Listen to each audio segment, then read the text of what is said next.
spiritual awakening to inspire your personal enlightened journey.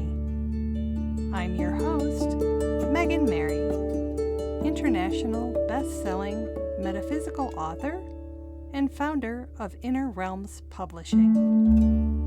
Let's bring in the light. Welcome. Today we have Kate Neligan. She is an equine partnered coach, animal communicator and healer, motivational speaker, TEDx presenter, and best-selling co-author. She is the creator of the Awakening with Equines Certification Program and the Horse Wisdom Card Deck. Kate has a master's degree in spiritual psychology and brings over 15 years of coaching experience along with extensive training in multiple healing modalities. After leaving a successful career as a VP of marketing in the film industry, Kate followed her calling to explore the transformational power of the human-animal bond. She now helps clients strengthen their intuition, emotional intelligence, and leadership, both virtually and through in-person experiences with horses and goats.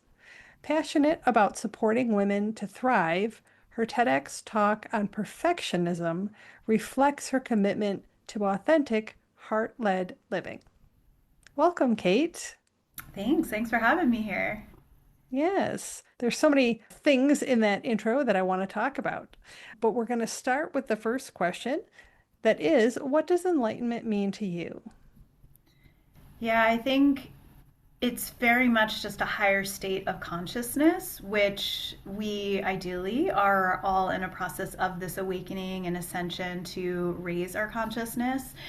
And I feel on the practical side, that's like an esoteric concept, right? But on the practical side, I feel like it's the sense of embodied all knowing and feeling that we are connected to all things and are all things, and really the kind of practice of living as a spiritual being, having a human experience, and really knowing that's who we are as a spiritual being. And I do love power versus force, and that definition of enlightenment, and that there's really this process of moving from these lower states of guilt and shame up to these higher states of joy, enlightenment, and love. And personally, I've only had moments of it, and I feel like once we are fully in enlightenment, maybe we're not even here anymore on the physical. But I feel like the moments that I've had where I've had an ego death in my master's program, I've experienced the oneness and the all, and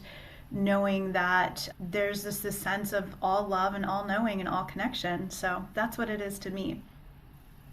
I love that answer. Everybody answers it differently, but I completely am on track with everything that you said. Yes, including the vibrational levels of the different emotions and how we go when we go through that, remembering how we have to shed.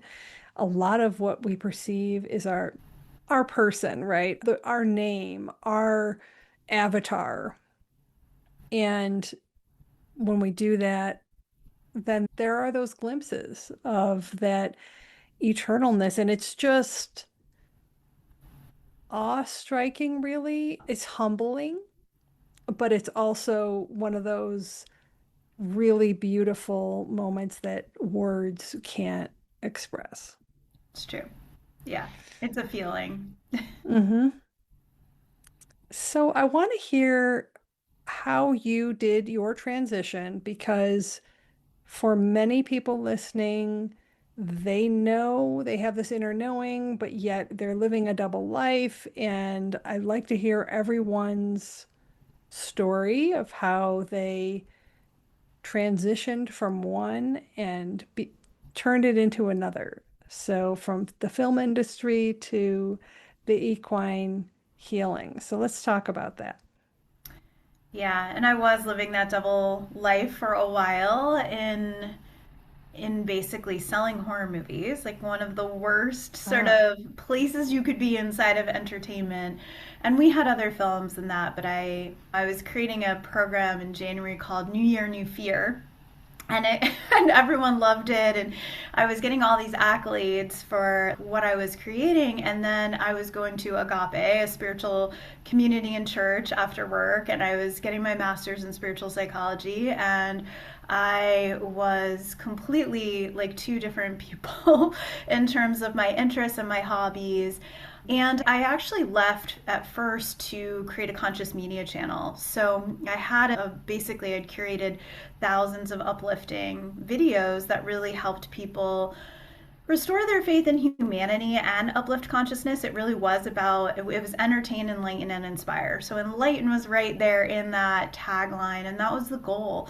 And then as I was doing that, it wasn't really working the way I had wanted, and it wasn't really for me to do. I thought it was my divine assignment, but then the horses came back into my life and took over and were like, "You're to work for us now." And so, in some ways, I just had another pivot. I still love I love film, I love storytelling, I love the creativity behind that world, and I just could not really be in this ego pursuit, because that's what I thought I was going to do, is just climb up the movie studio ladder and be head of a studio and launch this channel. And I just really decided that my greatest joy was horses, and I wanted to spread the teaching from my master's program in spiritual psychology. It had helped me so much that I wanted it to be there for others, and it paired so beautifully with what I was learning around how the horses were showing up for people in personal growth work, and then eventually the goats.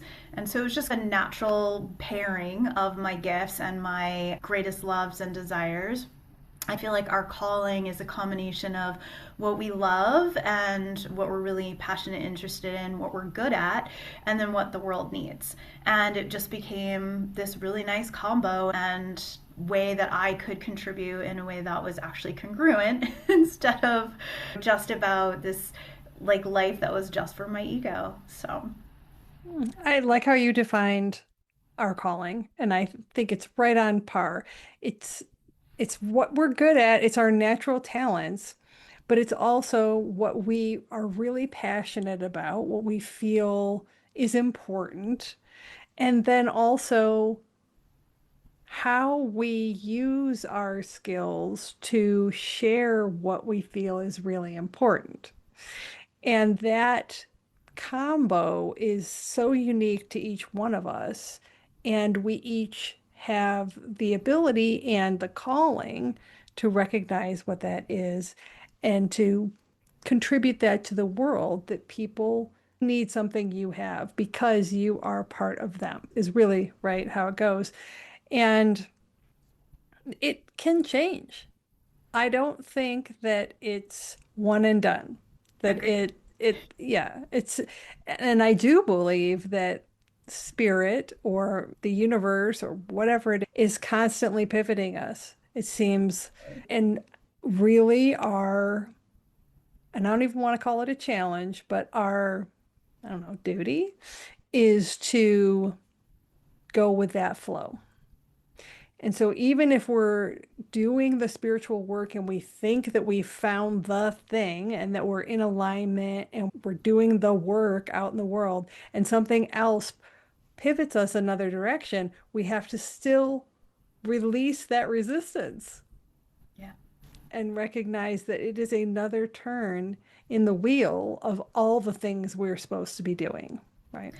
And I'm in it again, which is the most uncomfortable I've been, because I'm like, my whole identity is wrapped up in equine coaching and my work is, but it's almost like it's getting massaged into the nuances of what it really is. So I'm shifting even from coaching to teaching, Mhm. and from more of this deep healing work, which is just a natural flow for me, to wanting to speak and to do it and write and do it through content more so than one on one.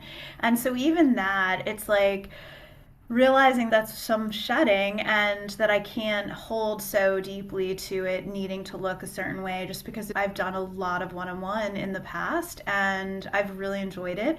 And now there's like this soul stirring of like bigger and do it a little differently. And so it's leaning in and listening. I love how you said like honoring the flow of it because even when we're in our calling, it can still change as Hmm. we evolve and as we change, then it's like we get up leveled or we're working on something different in a different Exactly. way, right? Yes, and alignment isn't a pigeonhole.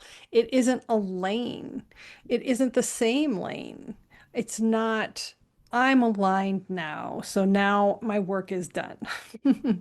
I really think, and I've even experienced that as I've been doing this, even with the podcast and with the one-on-one work that I do, and I was going to write a nonfiction book, and I was starting to do that, and then direction came in. No, you're writing a fiction book. I don't even wasn't even reading fiction at the time. I'm like, I don't even know the Wow. first thing about writing a fiction book. And then I was like, okay, I'm gonna do the one book. Then it became three. And now I'm writing the nonfiction book. Sometimes you have to get out of your own way and go, okay, I understand. Use me as the channel, right? Right. However, I can be of service. And maybe, obviously, more people needed to be reached in that indirect way of story than picking up a self-help book. Maybe there was more at that time, more need at that time. Because just with books in general, I feel if you feel called to write them, it's because somebody is waiting for them to be written. And so Love that. it's so And I want it's to so talk. cathartic to write too, isn't it? In some Oh, way, yes. like it's It's just, something that I had to do yeah, in yeah, writing the stories. yeah. Yes. So I want to talk about the human animal connection because in my books, they very much deal with the connection with cats because that is very much part of the in my life what has been so important to me. And so cats and my own cats even are characters in the stories. My cats play a very big role. And I've experienced a lot of other connections with other animals. Other animals came into the story, owls, turtles. They came to me in my dreams, all these different sorts of animals that showed up to be part of this message. So, how did you end up working with horses? Horses have really always been there for me from when I was little. I was obsessed. I was watching all the movies and reading the books, and I always want to. Someone asked me the other day, like, do you remember the first time you rode? And I'm sure it was just like one of those basic pony rides at a farm because I was living in more like a rural Pennsylvania when I was a kid. So I don't really remember that first time, but like my mom really had rode horses growing up, and so she thought it was something I would like. So she brought me to riding lessons, and then I fell in love with it. My best friend also did, so we were going every single week just to lessons and then to camp. So the horses were always there. I felt like I was always this horse kid, but there were also there was some challenge with it. I was bullied for my love of horses. I was neighed at when I was in elementary school. I was told I couldn't have a horse unless I got straight A's, so it became a lot of perfectionism. I had an Olympic trainer at one point who was like really strict. And so it was a side of my life that was so intense and challenging, but also like just so much love. So the horses were always there. I will say that cats were actually are my first real love in the animal world though because that was technically my first word from what I've been told and Aw. all I did was beg for a cat until I was like 7 and I finally got one and cried the whole way home because I felt bad taking her. She was a little kitten, taking her from her mom, being like, we should go Mm. bring her back because she needs her mom. And it was just like, I was so empathic even back then. And I wanted to be a vet. It was always a thing with, we had a dog growing up and we had a cat. And they were just such great loves that my teachers would, one teacher in particular, she went and got me little cat stickers to grade my papers with because I was just like obsessed as a kid. And my birthday cake, my first birthday cake was a cat, my Halloween costumes, all of that. And today I feel like I cats can be involved and we can talk about it in like the animal assisted healing work and therapy work. Dogs are more well known, but the neighbor's cat where I live is like one of my best friends, and we just have this amazing relationship because he doesn't live with me, and I don't feed him, and I gave him food for the first time the other day, but it's been a year and a half and we've just been good friends. And there's something about how cats work, that's especially this guy, he's just like such an intense healer. And similarly, all of the animals can, at their frequency, at their version of enlightenment, raise our frequency even just by being with them.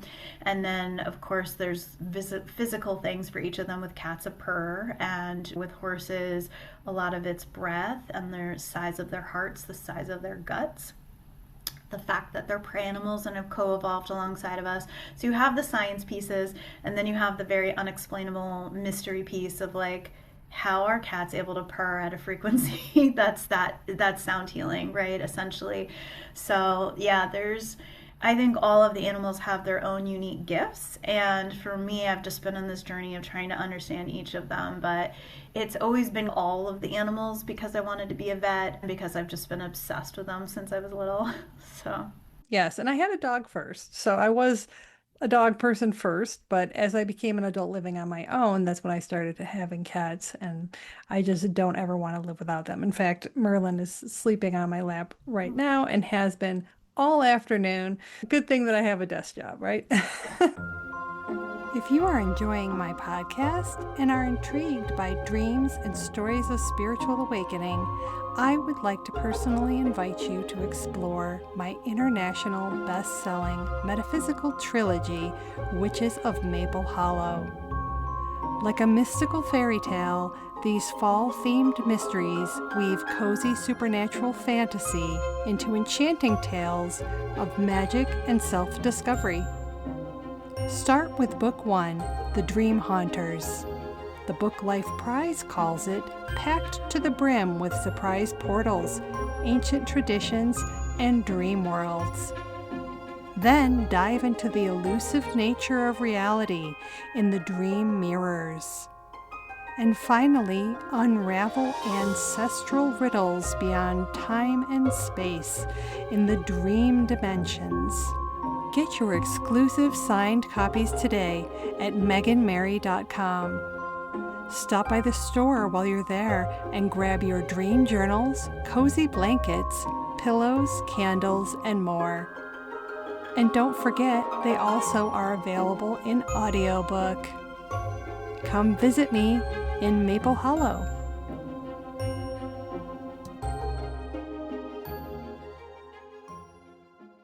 exactly. Because he is always with me. And I think he's very protective, very grounding, Yeah. and of course, all of them very healing. So I completely agree. And I've had some experiences with horses, and they were all good.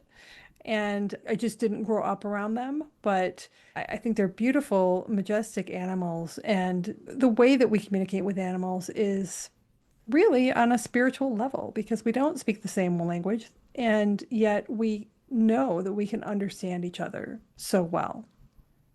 It's just something that's not quite explainable in words. Yeah. And it brings up the whole telepathic piece, which Hmm.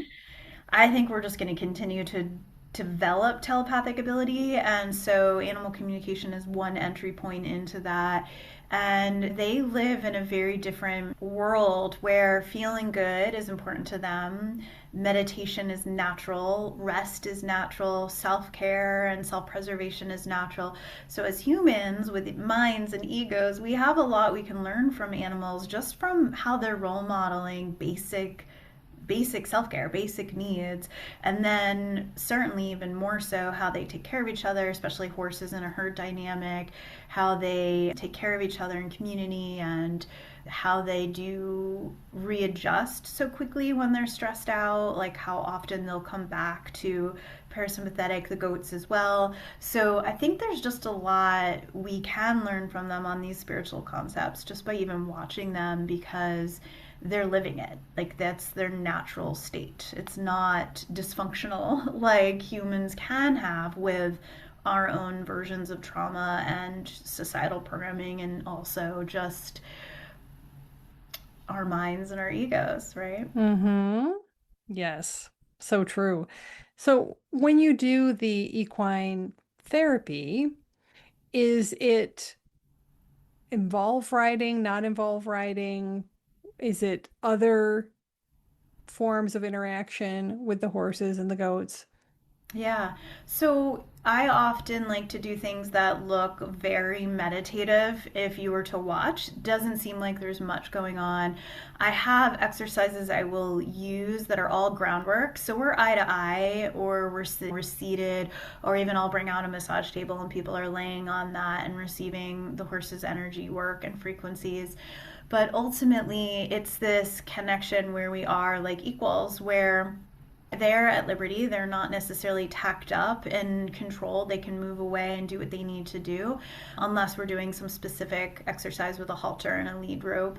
But for the most part, yeah, everyone is able to meet where they're at. So the horses get to choose in and choose out and come up to a certain person in a certain time. And often, how we work is we say you could never make this stuff up, because the way they are able to read people is pretty impressive. So if someone is maybe holding on to some emotion and they're not necessarily processing it, a horse might come up and just immediately just stare right into their eyes until someone just feels so seen that they start to cry, or put their head right up into someone's heart and press into this space, and someone will be like, I have to get out of my head, and they'll drop in. They will mirror stuff, they will show us stuff by how they're doing things in their behavior, and then someone's, oh my gosh, this is exactly what I'm going through at home, or this reminds me of what's going on at work.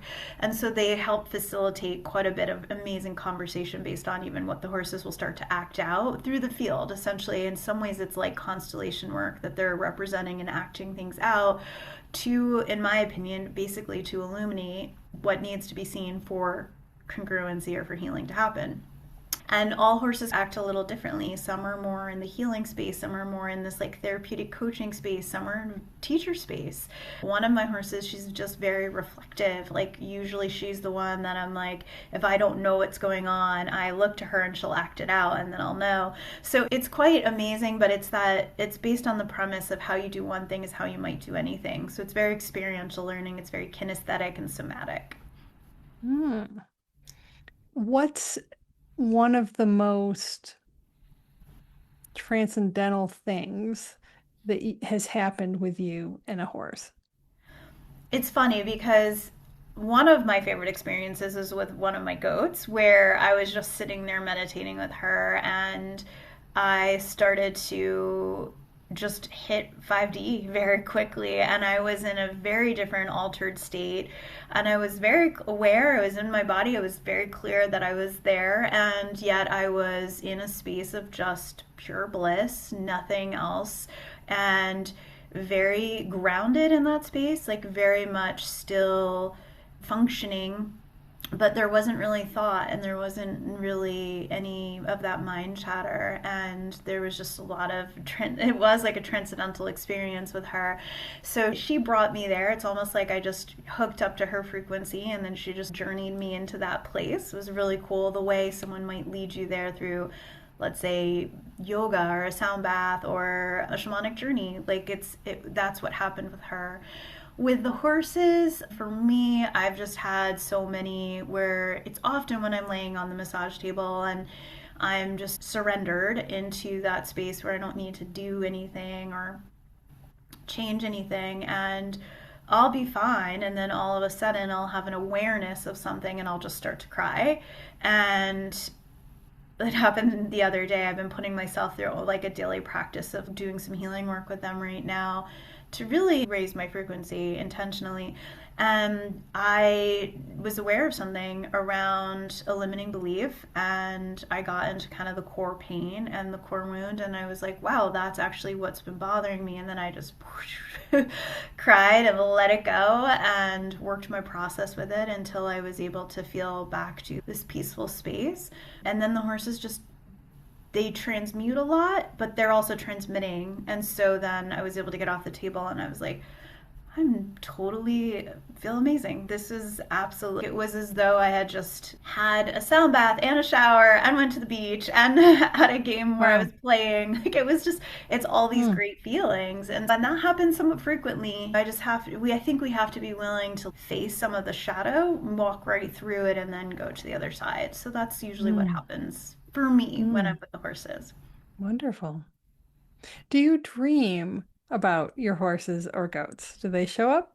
No, but I was going to ask you that if you have, since you seem to be a very active dreamer, and the animals are coming to you, and they're not as much as I would like, but I have had some interesting things over the years where a certain horse in my life will show up as a human, and they'll have very similar hair and a very similar attitude and personality, and they'll talk to me like as a human, and they'll do something Mm, with me. And so that's been really fun, where I'm just like, I'll wake up and I'm like, I was just with my horse in human form. So that's happened to me, and I enjoy that. But occasionally it's more like I'll hear a voice and I have to ask, is this my intuition, my guide, or one of my animals? And often it's one of my animals, and I'll be told things that I need to do, or they'll be like, come outside and we need to talk to you. And then, so I'm more, because I live with them now, we're always sharing this bubble of consciousness, and so I'm tapping in and out of them. And I do like to channel them for people and bring their wisdom. If people have questions, I like to bring it to my animals and then get them answers too. But dream state wise, no, I bet you I could cultivate it though if I wanted to. And also, I've heard stories of people who have other types of horses from different places in the world come to them in their dream states. So I hmm will get horses showing up before I do animal communication sessions. I'll have a pain and I'll be like, this is not my pain. And then I'll get onto a Zoom or I'm in person with an animal and I'm like, does your horse have such and such going on? And they're like, yes. And I'm like, okay, let's get that cleared up because I'm already feeling it. So that will mm, happen to me sometimes. But hmm yeah. What about you? How does it happen with when they come in?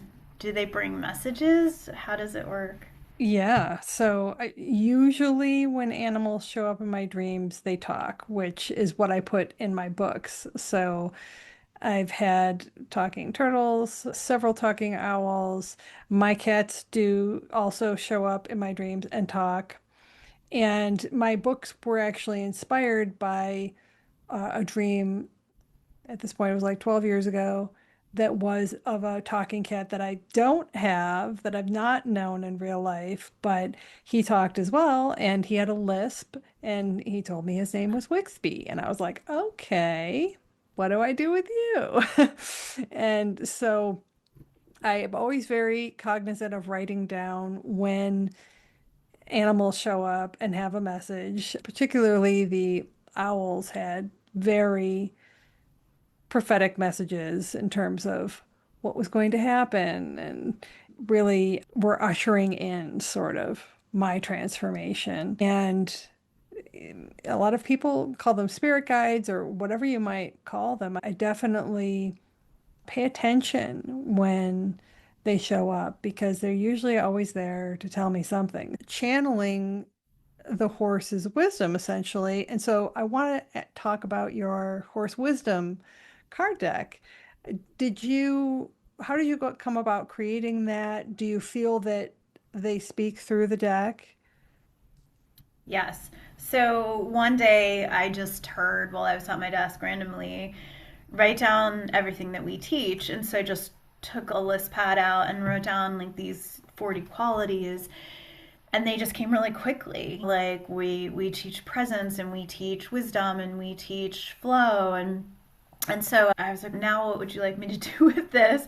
And it became very clear, like, it's going to be a card deck. Like, you've always loved card decks. In some ways, I feel like my intuition opened up quite a bit through working with card decks back in the day. And I was like, okay. So I had started with a different artist, and then it evolved to literally the horses telling me who they wanted the artist to be, and basically picked what they wanted to do. And so the booklet became the first part. This was really neat because I had originally, I was just going to write about the quality of, let's say, patience. And I was just going to write whatever came in around that quality. And then it became very clear. The first part of the booklet was specifically what the horses have to say about it through their voice. And most of the time, it was like horse collective or horse consciousness is like representation. And occasionally, based on certain cards, it was specific horses that were talking. And then there was the second part, which is really what they wanted me to write based on my years of coaching around the quality. And then the last was an exercise, whether you have a horse or you want to do it through visualization or meditation, different qualities. Because I do work with a lot of equine partnered life coaches and equine assisted therapists. And so that's for them to be able to use in their practice. So that was really neat how that came in. And there are other decks out there, but this one really wanted it to be that kind of channeled wisdom directly from them. And so it's been fun. It's been really neat. And I did a lot of the photos through either things I've already done with horses. So I took a lot of my photos and I brought it to the artist and I was like, can you replicate this? And so it was to like the receiving card I'm showing was a sound bath with horses. And this is based on different sound baths that we've done over the years with different horses. And so I put in different horses that I've worked with or that I've had. Like this trust card is my current one of my current horses, Salida, and this is a pose that she likes to do where she puts her butt up against people and works on root healing, root chakra healing that way. And then that's the other thing is they had me map them to the chakra system. So receiving is this heart opening card and so it's green and for the heart chakra. So it was really neat to just like basically follow directions and Mm. listen. And I that to me is like the joy of co-creation where it's really is this like I do think of them as my CEOs and I'm like, okay, what are we doing now? What would you like me to do? Because my mission when I serve them, things flow. When I get again back into any kind of ego, I want to do this and I need to do that and I should do this. It's like can get off course, right? And so I really keep trying to do my best to go back to receiving this work so I'm very congruent with what my clients go through and then B just like doing my best to listen to them and ask them what they want because this one day I was in the shower and I just heard how grateful they were that they were all over the world like in all these different countries and different states and that they could be with different equine coaches all over and a lot of these horses have passed, they're not even here anymore, so this is to me it's like their legacy and that makes Mm. me most proud is that I could put their legacy into something that lives on. Yes. Yes, I love that. That's exactly how I felt about putting all my cats in the book. All had a role. Would you like to pull a card for the Sure. listeners to Yeah. see what it is, what horse wisdom we have? Yeah, I always like to ask what is it that the horses most want us to focus on at Mm-hmm. this time? And it's Year of the Fire Horse, which is really neat. So the horses are popular right now, and I Right. love to just to see what comes forward from this. And it's a little, there we go. Oh, I love this. So it's funny, there's actually two that are coming up. So this one is relationship, and these are horses that are mutually grooming each other. And what that is there a way that when we're doing something in relationship, like it's good for you that we're doing this podcast and it's good for me and then it's good for the listeners. There's really this symbiosis connection there. And how can we grow relationships with others as a way to grow our work in the world and our impact? The one that it's funny because I pulled up that in the booklet to this page, so I'll also just mention this because this was on top too, but this is the pleasure card. And this, in some ways, is similar to this relationship card where you've got a human scratching a horse, and in the relationship card, you've got two horses scratching each other. But it is that mutually beneficial, and there's this circle and I love the bird energy, and it really is paying it forward. You're basically letting all of the women who come onto your podcast speak, and that gives us a platform. And it's the sharing of our communities that I think is really helpful, especially for women. And so I like that. I always enjoy speaking. It is a pleasure for me, and I love connecting with people. So I think these are good cards for Mm-hmm. everyone, and hopefully they get a lot of pleasure out of listening to this podcast. Thank you for that. And thank you Yeah. for sharing that. Really appreciate the insights there. And I do agree that in this new phase that we're moving into, we really do have to help each other, find each other, support each other, because the less separation that we have, the less we're going to get lost in the fear loops and all of the programming.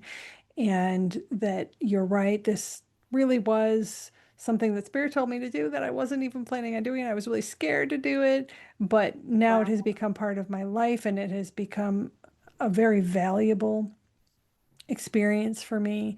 But like you said, it also is greatly benefiting everyone that I have on, everyone who listens. It has this beautiful domino effect that I could have never imagined. I didn't even listen to podcasts when the message came to create one. So it's a beautiful thing. And I'm glad that you're here to add a new aspect to it that has not been discussed before. And horses have so much wisdom to share with us. And it's just wonderful to be able to talk about a different aspect of animal communication. So, where can people find you if they want to find out more about what you're doing, want to find your deck?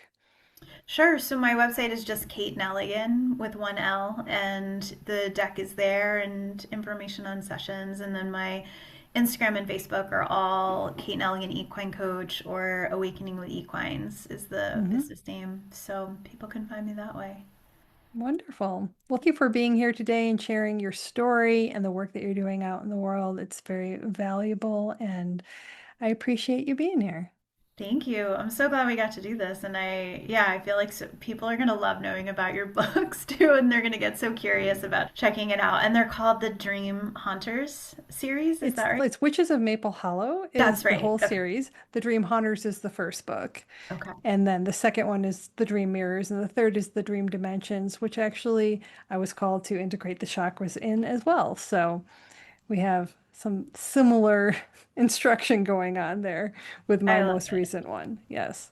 I had someone just the other day ask me, like, how can I get to know, how do I know how to work with my dreams more? And I'm like, I'm actually going to be on a podcast soon with someone that could help you with that. So Yes. I do find Awesome. that, yeah, we get connected when we're meant to. So I love it. Mm-hmm. Yes. I'm so glad that we made our connection and that we were able to do this today. So thank you again, Kate, for being here. Thank you. Thank you for listening. Did you enjoy this episode? Be sure to subscribe to make sure you never miss an episode. Head over to my YouTube channel and hit that subscribe button as well to be part of my growing community. Are you ready to take the next step in your spiritual journey? Don't miss out on the new Dream Empowerment programs. Unique opportunities for you to unlock your inner wisdom, discover your authenticity, align with your higher self, and bring abundance into your life. If you'd like your dream or awakening story featured on my show, submit it today. Your dreams have the power to inspire and enlighten other women on their journey. Visit meganmary.com to find out more.